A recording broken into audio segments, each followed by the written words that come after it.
बदर की जंग भी इसी माह मुक़द्दस में हुई है और फ़तह मक्का भी रमज़ान मुबारक में हुआ है। मैं दोनों पर गौर कर रहा था तो एक नया मज़मून मेरे जहन में आने लगा। बदर की जो जंग है उसमें भी एक अजीब इनकलाब आया है कि 313 ने 1000 से मुकाबला किया, और जिन 1000 से मुकाबला किया वो असलहे से लैस थे, और ये जो 313 हैं इनके पास 6 ज़िरहें, 8 तलवारें, चंद घोड़े। लेकिन अल्लाह ने कामयाबी दी तो खुद रब ने बयान किया किस तरह दी। फरमाया वलक़द नसरकुमुल्लाहु बिबदरिन व अंतुम अज़िल्ला। वो कामयाबी इस तरह मिली है कि रब ने तुम्हारी मदद की थी, तुम तो कमज़ोर थे। अल्लाह ने बदर में तुम्हारी मदद की, तुम जीत गए। वलक़द नसरकुमुल्लाहु बिबदरिन व अंतुम अज़िल्ला। अल्लाह ने बदर में तुम्हारी मदद की, तुम तो कमज़ोर थे।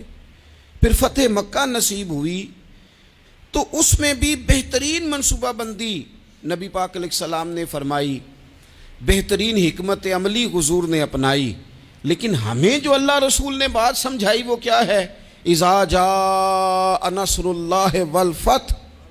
फरमाया जब अल्लाह की मदद आई और फतह नसीब हो गई।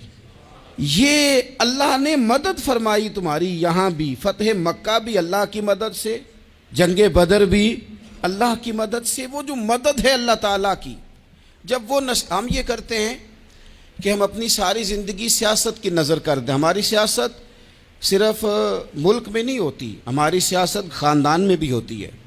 हम घर के अंदर भी सियासत करते हैं। हम किसी ख़ास तरीके से लोगों को अपने पीछे चलाना चाहते हैं। हम एक ख़ास उसलूब इख्तियार करते हैं कि लोग हमारे पीछे चलें। उसका नुकसान हमें ये होता है कि सियासत जो होती है ये शतरंज के हेर फेर की तरह होती है। तो इसके राज बड़ी जल्दी खुलने लग जाते हैं। पता चल जाता है कि बंदा मुखलिस नहीं था, सियासत कर रहा था, तरीके सलीके से इसने जोड़ के रखा हुआ था। हम हर जगह सियासत के बलबोते पर चीज़ों को लेकर चलना चाहते हैं, सियासतें नाकाम हो जाती हैं, सियाने सियाने लोग फेल हो जाते हैं। बचता सिर्फ वही है जिसके पीछे रब ताला की मदद शामिल हाल होती है।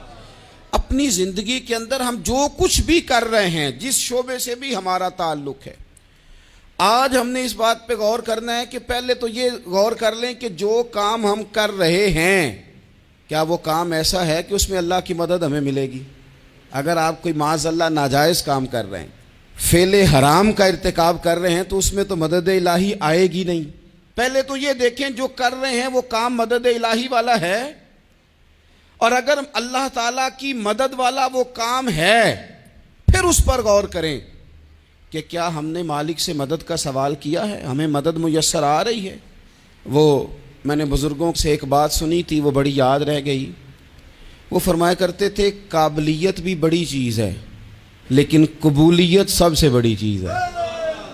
काबिल होना भी बड़ी बात है लेकिन ज़्यादा बड़ी बात यह है कि उसकी बारगाह में कबूल भी है कि नहीं।